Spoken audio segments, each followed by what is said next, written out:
vďaka technológiám, keď to tak mám nazvať, sa nám zdá, že proste svet je iný každú minútu, každú hodinu a ťažko sa z toho človek vie vyviazať. Žvatla, ale ja mám taký pocit, že to mudrovanie ako keby strácalo zmysel, keď proste niečo nerobíš, ako keby si nebol a keď mudruješ iba do médií, tak za 24 hodín ani pes neštekne. No a dejú sa veci. A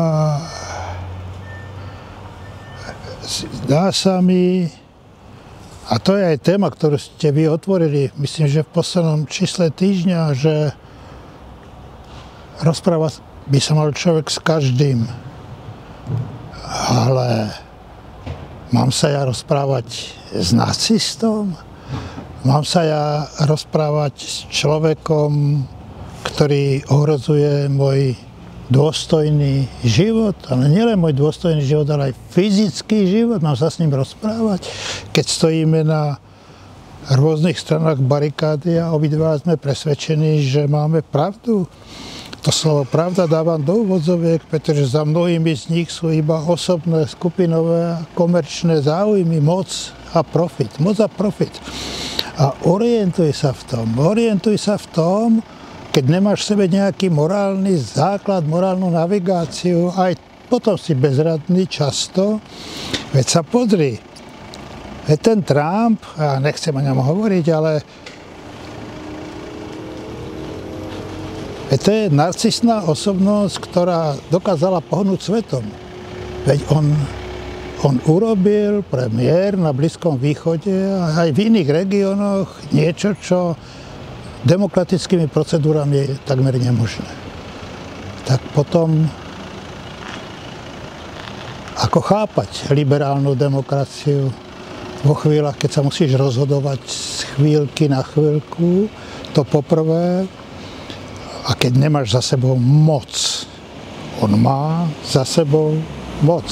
Zatiaľ, čo Orbán je nemorálny pragmatik, Fico je vystrašený kriminálnik, Babiš nevie kam doprava, doľava, hore, dole, pretože tie škandály, ktoré má po voľbách za ušami, sú proste neuveriteľné. No ale niekde musí byť nádej, niekde musí byť. A ja mám taký pocit, to slovo ja by som najradšej škrtol, ale mám pocit, že na Slovensku, keď už hovoríme o Slovensku, na Slovensku nikdy, už 10 ročia, nebola taká silná občianska spoločnosť, občiansky vzdor, ako teraz. A pýtam sa sám seba, nie je práve v tejto konfrontácii s mocou nádej pre Slovensko? Veď ja na tom námestí stojím. S ľuďmi, ako som sám. A vidím, že nás je veľa. A oni sa tvária, že nás nepočujú, ale počujú. A nemáme v rukách nič iného, než je tento vzdor, tento typ občianskeho vzdoru, tento zápas.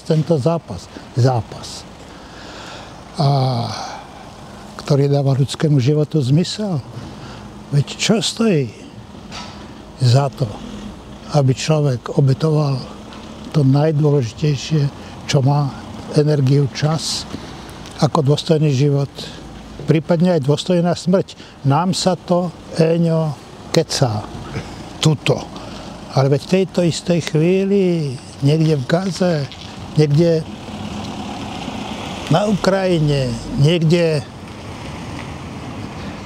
v Jeruzaléme a v Izraeli, kde ľudia čakajú, aby aspoň tých mŕtvych, povraždených, a Boh vie, akým spôsobom povraždených ľudí mohli riadne pochovať. Veď to je situácia. A vrátim sa na začiatok. V čase globálnych problémov, globálnych tém a digitálnych technológií, niečo, čo máš na stole od rána do večera, tak vygumuj to, zbav sa toho, a premýšľaj o tom, aby si viedol dialog s nejakým Turkom, alebo s nejakým Ficom, alebo s nejakým, jak sa volá ten šialenec, Bláha, a ten druhý, čo hovorí, že máme mať samopaly na hraniciach a bol by pokoj od migrantov. Míňo mu hovoria.